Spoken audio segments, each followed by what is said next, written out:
सवाल किया गया है कि मुर्ग पालना कैसा है, क्या सफेद मुर्ग घर में पालने से या रखने से जिन्नात वगैरह नहीं आते। फी नफ्सी ही मुर्ग पालना जायज है, शरन कोई ममानियत नहीं है, लेकिन इसमें ये जरूरी है कि उसके खाने पीने का बंदोबस्त किया जाए। अगर किसी ने लड़ाई के लिए मुर्ग पाला है तो ये फिर हराम होगा, क्यों, इसमें बिला वजह जानवर को तकलीफ देना है। जैसा कि आदमी बहुत सारे ऐसे करते हैं कि वो जानवरों को पालते हैं, कोई कुत्ते लड़वाते हैं या रीछ लड़वाते हैं या मुर्गों की आपस में लड़ाई करवाते हैं, तो फुकाहे किराम ने फरमाया कि ये जानवरों को लड़ाना आपस में ये हराम है और जहन्नम में ले जाने वाला काम है, क्योंकि इसमें बिला वजह जानवरों को तकलीफ देना है।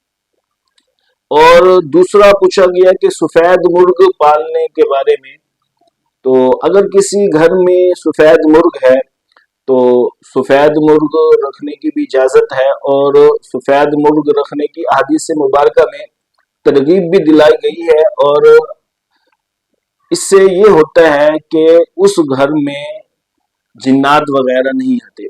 एक हदीस मुबारक है हजरत इब्ने उमर रदियल्लाहु ताला अन्हो से रिवायत है कि नबी करीम सल्लल्लाहु अलैहि वसल्लम ने इरशाद फरमाया कि मुर्ग नमाज के लिए अजान देता है, जिस किसी ने सफेद मुर्ग पाला तो वो 3 आफतों से महफूज रहेगा।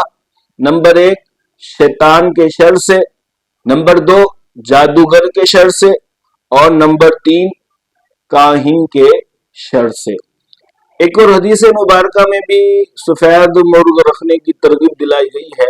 हजरत अनस बिन मालिक रदियल्लाहु ताला अन्हु से रिवायत है कि नबी करीम सल्लल्लाहु अलैहि वसल्लम ने इरशाद फरमाया, सफेद मुर्ग घर में रखा करो, क्योंकि जिस घर में सफेद मुर्गा होता है उस घर के करीब ना जिन आता है, ना उस पर जादू का असर होता है, बल्कि इसके इर्द गिर्द के घरों पर भी असर नहीं होता।